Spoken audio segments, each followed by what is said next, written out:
की भारतातून आपण काय एक्सपोर्ट करू शकतो आणि काय इम्पोर्ट करू शकतो.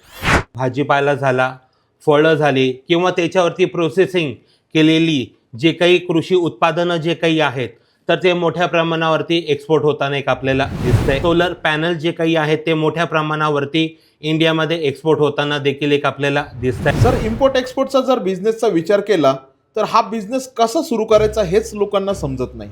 शेतकरी आहे आणि त्याला जर जहाजाने माल पाठवायचा आहे, पण त्या डॉक्युमेंटेशनचा पाठ करण्यासाठी कोणी एजंट्स वगैरे. पहिलं तर म्हणजे इनवाईस हे एक आपल्याला लागतं की आपल्याला ज्या देशाला तो एक्सपोर्ट करायचा आहे तर ना तिथली क्वालिटी आपल्याला मॅच करणं गरजेचं आहे. तर इंडियन ट्रेड पोर्टलवरती जर कधी आपण जातोय तर तिथे ते पॅरामीटर्स काय असावे, त्याची साईज कशी असावी, त्याचं हायजीन कसं असावं, त्याची व्हरायटी कुठली असावी. तर आजच्या तारखेला जर कधी आपल्याला कांदा जर कधी एक्सपोर्ट करायचा जर कधी असेल आणि जर कधी दुबईचा जर कधी बाहेर असेल तर त्याला 55 mm चा कांदा जो काही आहे तर तो एक त्याला लागत असतो. तर तिथं तुमची मेश बॅग जी प्लास्टिकनी बनलेली असतील जी तिथे बॅन आहे. व्हिएतनामला हाच जर कधी कांदा पाठवायचा जर कधी असेल तर आपल्याला 25 mm हा कांदा जो काही आहे तर तो एक पाठवावा लागतो. प्रोसेसिंगमध्येही काही पॅरामीटर्स असतात का? ही कन्सेप्ट बऱ्याच लोकांना माहिती नाही आहे. त्याच्यामध्ये बरेच लोक डीपमध्ये जात नाही, अपूर्ण माहिती घेतात आणि कन्साइनमेंट जी काही आहे, एक्सपोर्ट जो काही आहे तर ते करताना एक आपल्याला दिसतात आणि इथंच ते फसताना दिसतात. मित्रांनो, बिझनेस करण्याच्या दृष्टीने बरेच लोक आज यूट्यूबवर किंवा सोशल मीडियावर किंवा बऱ्याचशा गुगल प्लॅटफॉर्मवर काही ना काही सर्च करत असतात. त्यातच एक इंडस्ट्री म्हणजे इम्पोर्ट एक्सपोर्ट. इम्पोर्ट एक्सपोर्टबद्दल आपल्याकडे खूप सारी माहिती उपलब्ध आहे, त्याचबरोबरीने काही शंका कुशंका देखील आहेत. यासाठी आज आपण आमंत्रित केले आहे राहुल खरटमल सर यांना, जे ॲग्री इंजिनिअरिंगमध्ये करिअर करून स्वतःचा एक इम्पोर्ट एक्सपोर्ट बिझनेसमध्ये खूप छान प्रकारे करिअर करत आहे. त्याचबरोबरीने इम्पोर्ट एक्सपोर्टचं ट्रेनिंग देखील प्रोव्हाइड करत आहे. तर आज आपण त्यांच्याकडून जाणून घेऊया, जर एखाद्या शेतकऱ्याला किंवा एखाद्या नवीन उद्योजकाला किंवा एखादा जो मनुष्य आहे किंवा तरुण आहे त्याला काहीतरी उद्योग करायचा आहे, इम्पोर्ट एक्सपोर्ट या क्षेत्रामध्ये पाय रोवायचा आहे, त्यांनी कसं काही स्टेप उचलायला हव्यात आणि कोणत्या गोष्टी टाळायला हव्यात, यासाठी आज आपण आमंत्रित केलं आहे सरांना. सर नमस्ते. नमस्कार सर. सर, सगळ्यात आधी मला हा प्रश्न विचारायचा आहे की भारतातून आपण काय एक्सपोर्ट करू शकतो आणि काय इम्पोर्ट करू शकतो. सर, आजच्या तारखेला जर कधी आपण बघितलं तर आपल्या भारताची जी काही अर्थव्यवस्था जी काही आहे ही संपूर्ण कृषी व त्याच्या संलग्न असलेले जे काही उद्योगधंदे जे काही आहेत तर ना त्याच्यावरती आधारित एक आपल्याला दिसते. आज जर कधी भारतातनं प्रामुख्यानं जर कधी म्हटलं तर ना ॲग्रिकल्चरचे जे काही प्रॉडक्ट आहेत, उदाहरणार्थ भाजीपाला झाला, फळं झाली किंवा त्याच्यावरती प्रोसेसिंग केलेली जे काही कृषी उत्पादनं जे काही आहेत तर ते मोठ्या प्रमाणावरती एक्सपोर्ट होताना एक आपल्याला दिसतंय. त्याचबरोबर फार्मास्युटिकल सेक्टरमध्ये देखील आपल्या भारताची जो काही एक्सपोर्ट जो काही आहे तो फार मोठ्या प्रमाणावरती एक आपल्याला दिसतोय. हा तर प्रश्न झाला आपल्या एक्सपोर्टचा. जर कधी आपल्याला इम्पोर्ट करून घ्यायचं जर कधी असेल तर आजचं जे काही युग जे काही आहे तुमच्या रिन्युएबल एनर्जीच्या संदर्भात आहे. मग याच्यामध्ये सोलर पॅनल जे काही आहेत ते मोठ्या प्रमाणावरती इंडियामध्ये एक्सपोर्ट होताना देखील एक आपल्याला दिसत आहेत. बऱ्याचशा इंजिनिअरिंग गुड्स म्हणजे ज्याला आपण मशिनरीज म्हणतो तर ना त्या देखील फार मोठ्या प्रमाणावरती इम्पोर्ट होताना एक आपल्याला दिसत आहेत. सर, इम्पोर्ट एक्सपोर्टचा जर बिझनेसचा विचार केला तर हा बिझनेस कसा सुरू करायचा हेच लोकांना समजत नाही. बरोबर आहे तुमचं म्हणणं. हा जर कधी बिझनेस आपल्याला जर कधी स्टार्ट करायचा असेल तर स्टार्टिंगला आपल्याला कंपनी फॉर्मेशन करणं हे फार गरजेचं आहे. मग आता परत मनामध्ये असा प्रश्न पडतो की बाबा मी कुठली कंपनी स्टार्ट करू की जेणेकरून हा बिझनेस मला स्टार्ट करता येईल. मग याच्यामध्ये प्रोप्रायटरशिप कंपनी ही आपण फॉर्म करू शकतो, प्रायव्हेट लिमिटेड कंपनी ही आपण फॉर्म करू शकतो, partnership company, limited liability partnership company, 1 person company. आणि जर कधी आपल्याला असं वाटत असेल की शेतकऱ्यांना देखील सोबत घेऊन आपल्याला हा बिझनेस स्टार्ट करायचा आहे तर फार्मर प्रोड्युसर ऑर्गनायझेशन किंवा फार्मर प्रोड्युसर कंपनी ही एस्टॅब्लिश करून आपण हा बिझनेस स्टार्ट करू शकतोय. सर, हा बिझनेस स्टार्ट करताना गव्हर्नमेंटच्या काही रूल्स रेग्युलेशन यामध्ये येतात का? डेफिनेटली.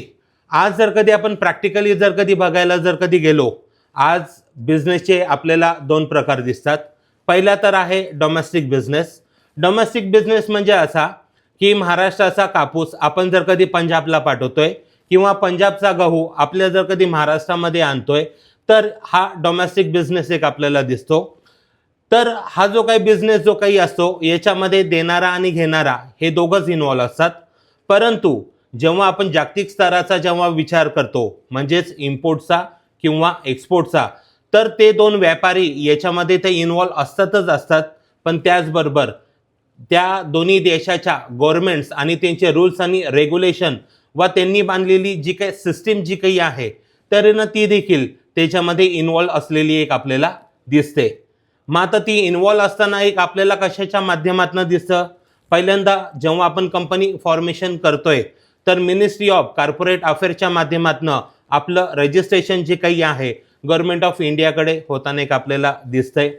एक्सपोर्ट प्रमोशन काउन्सिलचं जेव्हा आपण सर्टिफिकेशन घेतोय अल्टिमेटली ते देखील गव्हर्नमेंट ऑफ इंडियाकडे आपली नोंद जी काही आहे ती होताना एक दिसते. पॅन कार्ड म्हणा, उद्योग आधार म्हणा, अशा विविध माध्यमातनं आपलं रजिस्ट्रेशन किंवा आपली एक प्रकारची KYC जी काही आहे व आपल्या कंपनीची KYC गव्हर्नमेंटकडे रजिस्टर होत असते. आता हा बिझनेस जर कधी आपल्याला करायचा असेल, मगाशीच मी तुम्हाला सांगितलेलं आहे की प्रोप्रायटरशिप आपल्याला फॉर्म करायची आहे, तर लगेच मनामध्ये प्रश्न असा उद्भवतो की बाबा आता आपल्याला कुठल्या कुठल्या प्रकारचे डॉक्युमेंट्स हे लागणार आहे. पहिली गोष्ट तर आपल्याला उद्योग आधार याचं रजिस्ट्रेशन करावं लागतं. शॉप ॲक्ट याचं रजिस्ट्रेशन जे काही आहे ते एक आपल्याला करावं लागतं. आपल्या स्वतःचं पॅन कार्ड हेच आपल्या कंपनीचं पॅन कार्ड असतं प्रोप्रायटरशिप कंपनीमध्ये. बरोबर. त्याच्यानंतर तुम्हाला इम्पोर्ट एक्सपोर्ट कोड जो काही आहे तर तो एक आपल्याला काढावा लागतो. एक्सपोर्ट प्रमोशन काउन्सिलचं रजिस्ट्रेशन जे काही आहे तर ते देखील एक आपल्याला घ्यावं लागतं. त्याच्यानंतर आपल्याला GST that is goods and service tax याचंही रजिस्ट्रेशन जे काही आहे तर हे एक आपल्याला घ्यावं लागतं. आता बाकीचे जे काही टाईप्स जे काही आहेत, उदाहरणार्थ पार्टनरशिप कंपनी झाली, लिमिटेड लायबिलिटी पार्टनरशिप कंपनी झाली, प्रायव्हेट लिमिटेड कंपनी झाली, 1 पर्सन कंपनी झाली, फार्मर प्रोड्युसर ऑर्गनायझेशन झाली, फार्मर प्रोड्युसर कंपनी झाली, यांचं जर कधी आपल्याला रजिस्ट्रेशन जर कधी करायचं जर कधी असेल तर अल्टिमेटली सुरुवात जी काही आहे, जे कुठले तुम्ही डायरेक्टर्स घेत आहेत तर त्यांच्या DSCs that is digital signature certificates हे आपल्याला घ्यावे लागतात. त्यानंतर आपल्या कंपनीचं नाव जे काही आहे त्याचं ॲप्रुव्हल ROC कडून म्हणजे रजिस्टर ऑफ कंपनीकडनं आपल्याला घ्यावं लागतं. एकदा आपल्या कंपनीला नावाला ॲप्रुव्हल मिळालं की अल्टिमेटली आपल्या कंपनीचं इनकॉर्पोरेशन सर्टिफिकेट जे काही आहे तर ते तयार होतं. ते तयार झाल्यानंतर memorandum of association, article of association हे एक आपल्याला ॲटोमॅटिकली रजिस्टर करून घ्यावे लागतात. त्याच्यानंतर इम्पोर्ट एक्सपोर्ट कोड झालं, एक्सपोर्ट प्रमोशन काउन्सिलचं सर्टिफिकेशन झालं, GST रजिस्ट्रेशन झालं, बँकेमध्ये करंट अकाउंट जे काही आहे तर हे एक झालं. आणि या प्रकारच्या जेव्हा आपण कंपन्या एस्टॅब्लिश करतोय तर तेव्हा आपण स्टार्टअप इंडियाचं रजिस्ट्रेशन जे काही आहे तर ते देखील एक आपण करून घेऊ शकतो. याचे आता फार मोठ्या प्रमाणावरती बेनिफिट जे काही आहे सेंट्रल गव्हर्नमेंट डायरेक्टली किंवा इनडायरेक्टली आपल्याला देताना दिसत आहेत. सर, याचबरोबरीने मला आणखी एक प्रश्न असा महत्त्वाचा वाटतो की ज्यावेळेस माझ्या गावाकडचा किंवा आपल्या जर भारतामध्ये जर शेतकरी जो आहे तो शेतकरी शेतात जो माल पिकवतो तो एखाद्या बाजार समितीमध्ये किंवा मंडीमध्ये तो घेऊन जातो. तर त्या मंडीमध्ये गेल्यावर त्याला बऱ्याच प्रकारचे एजंट्स असतात किंवा मग आडतदार असतात. अशा प्रकारचं जर त्याचा जो काही शेताचा जो माल आहे पिकवलेला तो जर त्याला आज भारताबाहेर विकायचा आहे, म्हणजे थोडक्यात आपण एक्सपोर्ट करायचं आहे, तर या दृष्टीने त्याला काही असे मंडी वगैरे यासारखे प्रकार म्हणजे किंवा एजंट्स वगैरे ह्या काही साखळी चेन अवेलेबल असते ह्या बिझनेसमध्ये? सर, आज जर कधी आपण प्रॅक्टिकली भारतीय शेतकऱ्यांचा जर कधी विचार करायला गेलो तर आहे ना फक्त एकच सेक्टर असा आहे की त्याच्यामध्ये प्रोड्यूस करणारा जो कोणी आहे तर आहे ना तो किंमत ठरवण्याचा अधिकार त्याला प्राप्त होत नाही. आपण हे प्रॅक्टिकली डोळ्यानं पाहतो. बरोबर. म्हणजे शेतकरी कृषी माल उत्पादित करतो पण त्या मालाची किंमत काय असावी जेव्हा तो बाजार समितीमध्ये जातो तिथे असलेले एजंट असतील, आडते असतील, त्या मालाची किंमत ते डिसाईड करताना एक आपल्याला दिसत आहेत. मग आता जर कधी आपल्याला हा जो काही प्रॉब्लेम आहे हा जर कधी आपल्याला व्यवस्थित जर कधी करायचा असेल, आपल्याला आपल्या कृषी उत्पादनाची किंमत जर कधी ठरवायची असेल तर आपल्याला एक्सपोर्टशिवाय पर्याय नाही आहे, ही गोष्ट सर्वात महत्त्वाची. आता आपल्याला जर कधी बाहेर शोधायचे जर कधी असतील तर आजच्या तारखेला गव्हर्नमेंटच्या ज्या काही वेबसाईट आहे, उदाहरणार्थ एपेडाची वेबसाईट आहे, त्याच्यानंतर federation of Indian exporter organisation यांची वेबसाईट आहे, त्याच्यानंतर बऱ्याचशा अशा गव्हर्नमेंटच्या वेबसाईट ज्या काही आहेत तर तिथं देखील आपल्याला बाहेर जे काही आहेत तर ते मिळताना एक आपल्याला दिसत आहेत. इवन जर कधी आपण प्रॅक्टिकली जर कधी बघितलं तर त्यांचे जे काही उत्पादन जे काही आहे तर त्याची मार्केटिंग करण्यासाठी देखील इंडियन बिझनेस पोर्टल हे देखील गव्हर्नमेंट ऑफ इंडियानं स्टार्ट केलेलं एक आपल्याला दिसतंय. भारताच्या बाहेर आपल्या भारताच्या ज्या काही एम्बसीज आहे, ज्याला आपण शुद्ध मराठीमध्ये दूतावास म्हणतो, त्यांना जर कधी आपण मेल पाठवला की माझी ही कंपनी आहे आणि माझे हे प्रॉडक्ट आहेत, या प्रॉडक्टसाठी त्या देशामध्ये कुठल्या कुठल्या प्रकारचे जेन्युइन बायर्स आहे याची जर कधी मला लिस्ट पाठवली तर that will be better for me. तर या पद्धतीने देखील तुम्हाला बायर्स जे काही आहे त्याची लिस्ट आपली एम्बसी पाठवताना एक आपल्याला दिसते. आणखीन जर कधी आपण बघितलं तर फेडरेशन ऑफ इंडियन एक्सपोर्टर ऑर्गनायझेशनच्या माध्यमातून आपले विविध प्रकारचे जे काही डेलिकेट जे काही आहेत शिष्टमंडळ तर आहे ना, हे बाहेरच्या देशामध्ये देखील जात असतं. मग त्याच्यामध्ये ॲग्रिकल्चर सेक्टर झालं, फार्मा सेक्टर झालं, फार्मास्युटिकल सेक्टर झालं, तर असे ते सेक्टर वाईज ते डेलिगेशन जे काही आहेत ते घेऊन जातात. तिथले जे काही व्यापारी जे काही आहेत तर त्यांची फेस टू फेस मीटिंग जी काही आहे तर ती घडवून आणतात. बरेचसे फॉरेनचे जे काही डेलिगेट्स जे काही आहेत यांच्याच माध्यमातून इंडियामध्ये देखील येताना एक आपल्याला दिसत आहेत.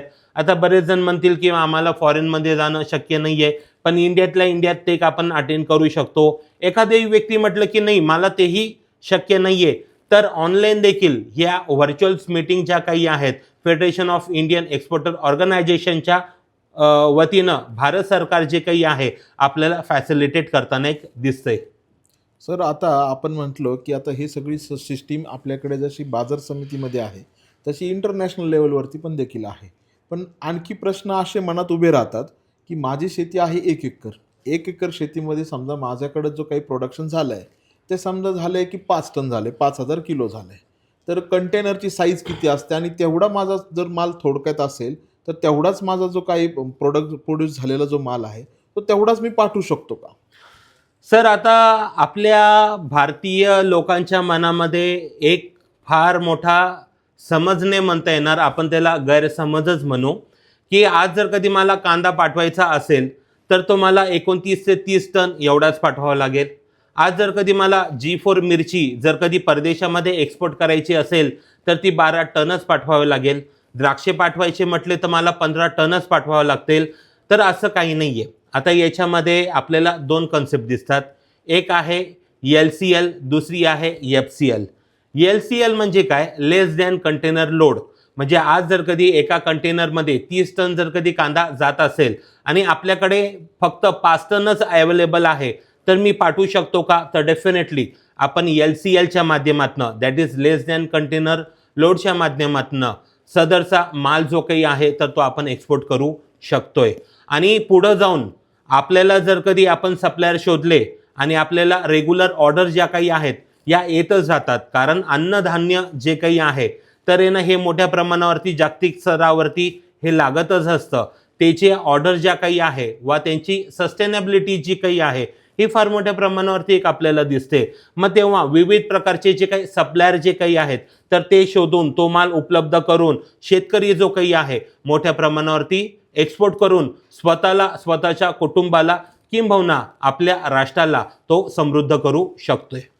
सर, ही खूप छान माहिती दिली तुम्ही की म्हणजे माझा लोड जर पूर्ण कंटेनर नसेल तरी देखील तो मी पाठवू शकतो. Definitely. याच्यामध्ये नक्कीच कुठेतरी मला फेअर चार्जेस जे आहे ते थोडेफार कमी जास्त होऊ शकतील. एकदम बरोबर आहे. आता फेअर चार्जेसच्या बाबत जर कधी आपण प्रॅक्टिकली जर कधी बोलायला गेलो तर आहे ना तुमची TMA म्हणून एक स्कीम आहे ज्याला ट्रान्सपोर्टिंग अँड मार्केटिंग असिस्टंट म्हणतात. म्हणजे आजच्या तारखेला ठीक आहे, आता या युद्धाच्या पार्श्वभूमीवरती तुमचे फेअर चार्जेस जे काही आहेत ते फार मोठ्या प्रमाणावरती वाढलेले आहेत. ठीक आहे, हळूहळू ते कमी होतील. म्हणजे 7 ते 8 रुपये होते ते आता पर KG नाही म्हटलं तर 21 ते 22 रुपये गेलेले आहेत. पण आहे ना जेव्हा आपण माल पाठवतोय, आपण किती टन वा किती किलो माल पाठवलेला आहे तर आहे ना सरकार ट्रान्सपोर्ट अँड मार्केटिंग असिस्टंटच्या माध्यमातून देखील आपल्याला अनुदान स्वरूपामध्ये मदत करताना दिसते. म्हणजे सरकार एक्सपोर्ट करण्यासाठी शेतकरी असो, नव उद्योजक असो, तर यांना पावलोपावली मदत करताना एक आपल्याला दिसतोय. ही पण गोष्ट लक्षात घ्या. सर याच्या बरोबरीनंच आपण जे काही प्रोडक्ट आपण तिकडे पाठवतोय त्याचे काही टेस्टिंग वगैरे असतील, प्रत्येक कंट्रीच्या नुसार काहीतरी लायसन्स आपल्याला घ्यावे लागतात. असे कोणते कोणते लायसन्स आहेत जे आपल्याला घेणं गरजेचेच असतात? सर जेव्हा आपण एक्सपोर्ट करतोय तर पहिली गोष्ट म्हणजे अशी की आपल्याला इनवाईस जे काही आहे तर ते एक द्यावं लागतंय. आता माल जो काही आहे तो आपण 3 पद्धतीने एक पाठवू शकतो. पहिलं तर म्हणजे विमानाच्या माध्यमातनं, that's non as by air. आज जर कधी वाटलं तर आपण समुद्राच्या माध्यमातनं जहाजावरनं देखील माल जो काही आहे तो एक पाठवू शकतो. रोडच्या माध्यमातनं देखील माल जो काही आहे तो पाठवू शकतो. आता तुम्ही म्हणणार आपल्याला एक्सपोर्ट करायचं आहे आणि रोडच्या माध्यमातून आपण कसं पाठवू शकतो? तर आजच्या तारखेला आपल्या भारताच्या नजीकचे जे काही देश आहे, उदाहरणार्थ भूतान झालं, नेपाळ झालं, बांगलादेश झालं, पाकिस्तान झालं, तर रोडच्या माध्यमातनं हा जो काही कृषी माल जो काही आहे वा बाकीचा माल जो काही आहे तर तो जाताना एक आपल्याला दिसतोय. ही गोष्ट नीट व्यवस्थित लक्षात घ्या.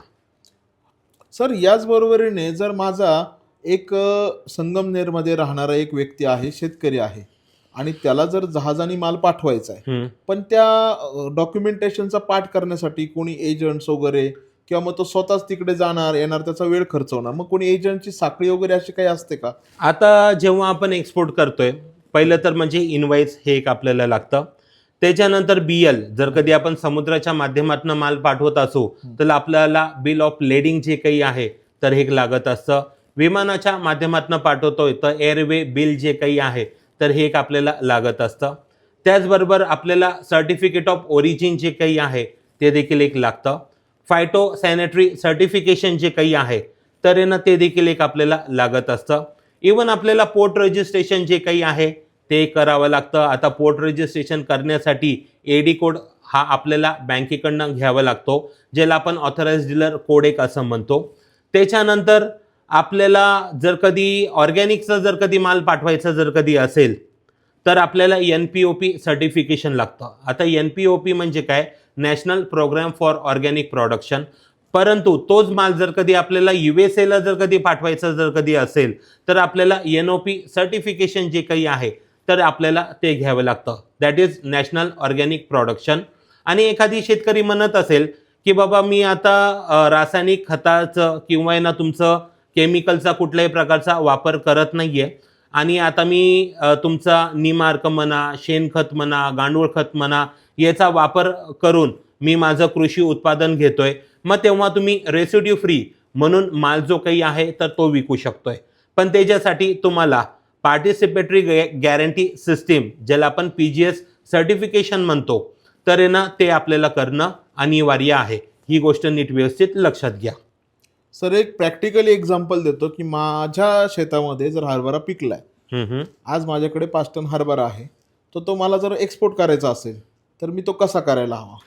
तो जर कधी आपल्याला करायचा असेल तर सर्वात महत्त्वाची म्हणजे गोष्ट अशी की आपल्याला ज्या देशाला तो एक्सपोर्ट करायचा आहे तर आहे ना तिथली क्वालिटी आपल्याला मॅच करणं गरजेचं आहे. ही गोष्ट नीट व्यवस्थित लक्षात घ्या. आता हे पॅरामीटर जर कधी आपल्याला बघून घ्यायचे असतील तर इंडियन ट्रेड पोर्टलवरती जर कधी आपण जातोय तर आहे ना ते इथे ज्या देशामध्ये तुम्ही पाठवणार आहेत तर तिथे ते पॅरामीटर्स काय असावे, त्याची साईज कशी असावी, त्याचं हायजीन कसं असावं, त्याची व्हरायटी कुठली असावी, तर या ज्या काही गोष्टी ज्या काही आहेत याचं तंतोतंत पालन करणं आपल्याला गरजेचं आहे. कारण तो माल आपल्याला आपल्या देशामध्ये नाही, आपल्याला त्या देशामध्ये पाठवायचा आहे. तर तिथले सो कॉल्ड स्टँडर्ड्स जे काही आहेत काटेकोरपणे शेतकऱ्यानं राबवणं गरजेचं आहे. अल्टिमेटली त्याने जर कधी ते राबवतोय तर त्याच्या मालाला जो काही भाव जो काही आहे भारतापेक्षा नक्कीच आपल्याला चांगला मिळताना दिसतोय. ही पण गोष्ट प्रामुख्याने लक्षात घ्या. सर CA एजंट म्हणजे काय? हा काय प्रकार आहे? CA आपण खूप शब्द ऐकतो इम्पोर्ट एक्सपोर्ट मध्ये. CA म्हणजे काय? Custom house agent. आता कस्टम हाऊस एजंट म्हणजे काय की आज जर कधी आपल्याला इनवाईस तयार करायचं आहे, पॅकिंग लिस्ट तयार करायचं आहे, सर्टिफिकेट ऑफ ओरिजिन हे तयार करायचं आहे, त्याच्यानंतर तुमचं प्लांट क्वारंटाईन इन्स्पेक्शन सिस्टीमचं सर्टिफिकेट जर कधी आपल्याला तयार करायचं आहे वा बाकीचे जर कधी तुमचे कस्टमचे जे काही कम्प्लायन्सेस आपल्या वतीनं कंप्लीट करणारा जो कोणी एजंट जो काही असतो तर त्याला CHA that is custom house agent हा आपल्याला लागतो. बरं, हा आपल्याला एक्सपोर्ट करताना देखील लागतो. आपण जर कधी इम्पोर्ट करत असू तर तेव्हाही आपल्याला CHA ची गरज जी काही आहे ही लागत असते. सर, हे झालं आता सगळं काही प्रोडक्ट मी कसं कुठे काय पॅरामीटर हे बघितलं. पण हे पॅरामीटर झाल्यानंतर माझं जे काही गुड्स आहे किंवा जो काही माल आहे, तो मला पॅकेजिंग किंवा कशी प्रोसेसिंग याचे काही पॅरामीटर्स ठरलेले आहेत का सर? Definitely sir.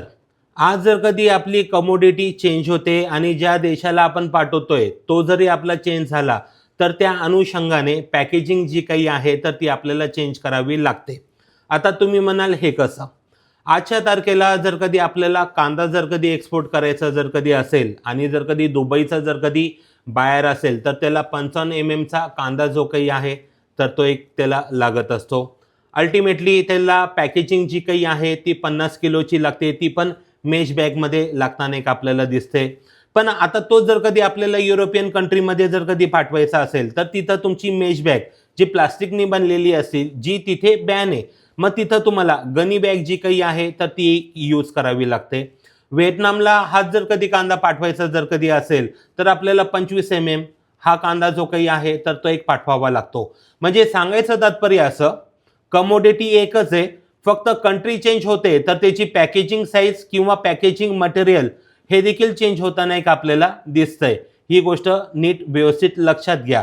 आणि जे पॅकेजिंग कशी असावी इथे आपलं स्वतःचं डोकं लावण्यापेक्षा समोरच्याला जो कोणी आपला बायर आहे त्याला पॅकेजिंग कशी पाहिजे त्याच्याकडनं सगळे पॅरामीटर घेऊन त्या अनुषंगाने आपण करणं गरजेचं आहे. याचबरोबरीने सर प्रोसेसिंगचा एक विषय येतो. प्रोसेसिंग म्हटलं काही फूड प्रॉडक्ट्स आहे जे आपण पाठवतोय ऑलरेडी आउट ऑफ इंडिया, तर त्याच्यामध्ये प्रोसेसिंगमध्येही काही पॅरामीटर्स असतात का?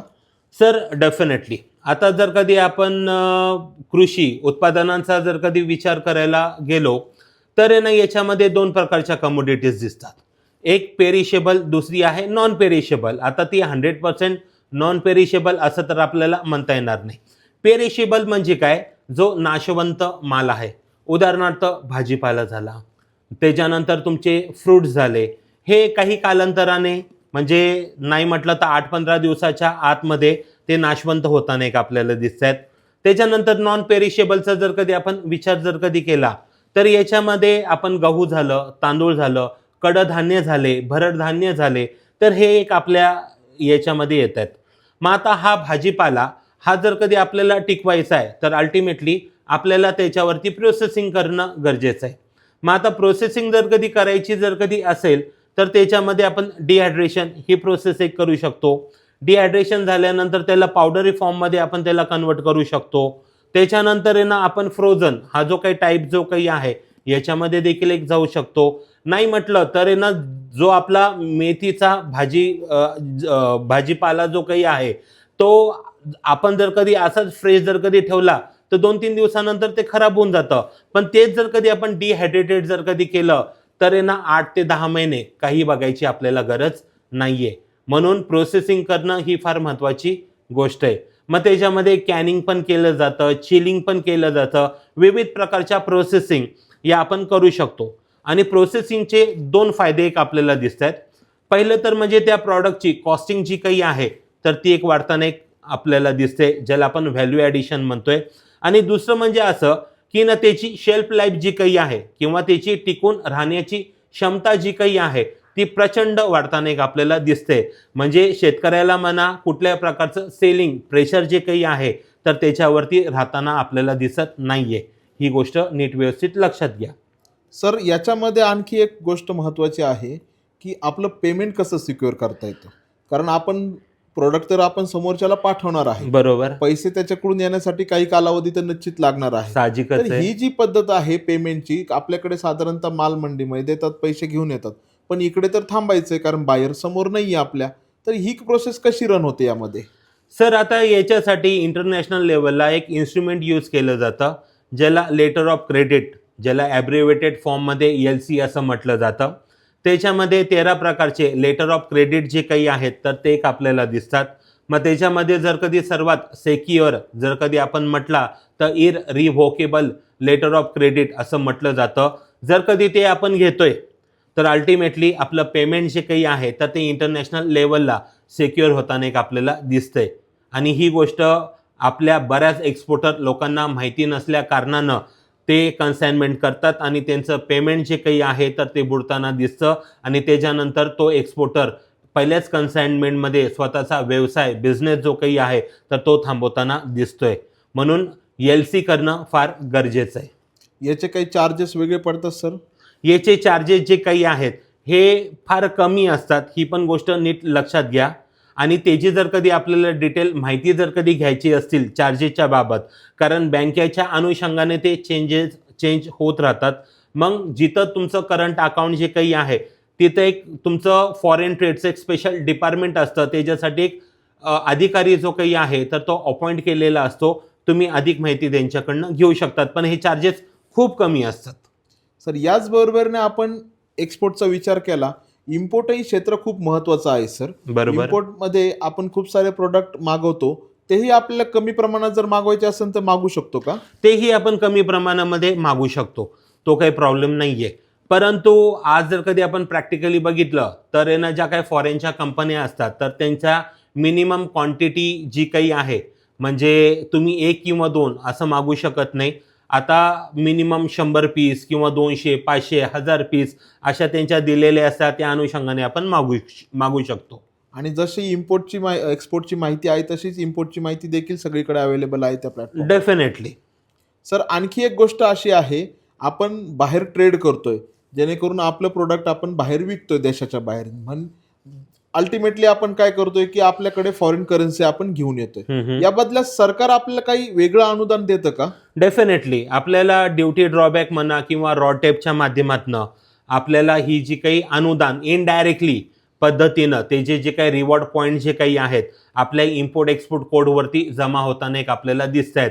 आणि मग त्या जमा झाल्यानंतर तुम्ही त्या रिडीम करू शकतात आणि त्या माध्यमातून देखील फायदा घेऊ शकतात.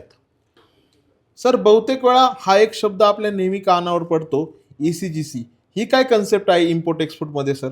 ECGC मध्ये ही कन्सेप्ट बऱ्याच लोकांना माहिती नाही आहे. त्याच्यामध्ये बरेच लोक डीपमध्ये जात नाही, अपूर्ण माहिती घेतात आणि कन्साइनमेंट जी काही आहे, एक्सपोर्ट जो काही आहे तर ते करताना एक आपल्याला दिसतात आणि इथंच ते फसताना दिसतात. आता हा शब्द मी का वापरतोय? ज्या पद्धतीने आपल्या गाडीचा, आपला स्वतःचा किंवा आपल्या हेल्थचा इन्शुरन्स असतो, तर आपण जेव्हा एखादी कन्साइनमेंट पाठवतोय तर त्याचं जे काही पेमेंट खुदा ना खास्ता जर कधी कोणत्या परिस्थितीमुळे परत आलं नाही तर गव्हर्नमेंट ऑफ इंडियाची LIC सारखीच एक कंपनी आहे, तर त्याला आपण ECGC म्हणतो, export credit guarantee corporation of India. म्हणजे आज जर कधी मी एखादी 1 लाखाचा माल पाठवतोय आणि जर कधी मला पैसे येत नाहीये आणि मी जर कधी ECGC केलेला आहे तर आहे ना, तेव्हा माझे पैसे जे काही आहेत 90 ते 95% रक्कम जी काही आहे ECGC म्हणजे भारत सरकार आपल्याला देताना दिसते. सर काही महिन्यापूर्वीच आपण एक गोष्ट ऐकली होती की भारताचा जो आंबा आहे तो बाहेर पाठवला आणि तो खराब निघाला, म्हणून तो परत रिटर्न आला आणि खूप जणांना नुकसानही झालं. सर अशा केसेस झाल्यामुळं, नुकसान झाल्यानंतरही या गोष्टी परत म्हणजे ECGC मार्फत आपल्याला पेमेंट रिटर्न भेटतं का? आता ECGCच्या बऱ्याचशा स्कीम्स आहेत, मग त्याच्यामध्ये तुमचे स्मॉल एक्सपोर्टर्स आहे, त्याच्यानंतर आहे ना त्याच्यामध्ये तुम्ही जर कधी त्या पॉलिसीमध्ये तो क्रिटिकल रायडर जी केस तुम्ही सांगितली त्याच्यामध्ये जर कधी घेत असाल आणि त्याचा थोडासा एक्स्ट्रा प्रीमियम जर कधी भरत असाल तर डेफिनेटली याच्यामध्ये देखील भरपाई जी काही आहे ECGCच्या माध्यमातून आपल्याला मिळताना दिसते. म्हणजे साधारणतः सर मी एखादं प्रोडक्ट, जर एखादी मेथीची भाजी मी पाठवलेली आहे आणि ती तिकडे जाऊन खराब झाली तर त्या बायरनी ती काय ॲक्सेप्ट केली नाही तरी मला पेमेंट इकडून भेटू शकते. सर्वात महत्त्वाचं म्हणजे असं की ज्या आपण फ्राईट फॉरवर्डरच्या माध्यमातून ती पाठवतोय तर आहे ना, ती पाठवत असताना तुमच्या ड्राय कंटेनरमध्ये ती जात नाही, ती तुमच्या रिफर कंटेनरमध्ये जाते. तिला टेम्परेचर, तिला रिलेटिव्ह ह्युमिडिटी किती पाहिजे तर आहे ना, ही बाकायदा तिथे मेंटेन केली जाते. त्याच्यामुळे ना ती खराब होण्याचा प्रश्न उद्भवत नाही. ही गोष्ट नीट व्यवस्थित लक्षात घ्या. आज जर कधी आपल्याला दुबईला जर कधी माल टाकायचा आहे तर आहे ना, 4 दिवसामध्ये तो माल तिथे पोचतो. आणि जर कधी आणखीन तुम्हाला फास्टली जर कधी पाठवायचं जर कधी असेल तर विमानाच्या माध्यमातून म्हणजे 3 तासामध्ये आपली कन्साइनमेंट जी काही आहे तर आहे ना तिथे जाताना एक आपल्याला दिसते. ही पण गोष्ट नीट व्यवस्थित लक्षात घ्या. सर आणखी जर याच्यामध्ये डीप नॉलेज जर घ्यायचा विचार केला तर तुम्ही हे डीप नॉलेज देण्याकरता कुठे अवेलेबल असता किंवा काही कोर्स वगैरे क्लास घेऊ शकता काही? सर आता आपण प्रॅक्टिकली जर कधी बघायला जर कधी गेलो इथापे इन्स्टिट्यूट संगमनेर तर इथे आपण आपली ऑफलाईन बॅच जी काही आहे तर आहे ना ती लॉन्च करतोय. आज म्हणजे सकाळी 11 पासून संध्याकाळी 5 वाजेपर्यंत ही बॅच जी काही आहे सोमवार ते शनिवारपर्यंत ज्याच्यामध्ये तुम्हाला एकदम सखोल प्रॅक्टिकल नॉलेज मिळेल. प्लस तुम्हाला प्रॅक्टिकल जे काही आहेत शनिवारच्या म्हणजे शेवटच्या दिवशी जे काही आहेत तर ते देखील आपण एक दाखवणार आहोत. त्याच्यानंतर ज्याला एक्सपोर्ट करायचा आहे म्हणजे बाबा तुमचा कोर्स संपला आणि तुमचा आणि आमचा संबंध संपला अशातला पार्ट नाही आहे, त्यांना जर कधी एक्सपोर्ट करायचा आहे तर डेफिनेटली आपण त्यांना गायडन्स जो काही आहे तर तो देखील करणार आहोत. आणि म्हणजे तुमचं मार्गदर्शन इथून पुढेही राहील जर कोर्स केला एखाद्याने? 100 ने 1000%. सर तुम्ही खूप अमूल्य वेळ दिला आणि बरीचशी माहिती तुम्ही आपल्या या व्हिडिओद्वारे खूप मौल्यवान दिलेली आहे. त्याच व्यतिरिक्त आणखी काही तुम्हालाही काही जाणून घ्यायचं असेल तर सरांची जी बॅच होणार आहे त्याला नक्की जॉईन करा. त्याची जी डिटेल आहे ती आपण व्हिडिओच्या खाली देतच आहोत. सर धन्यवाद तुमचे. धन्यवाद सर.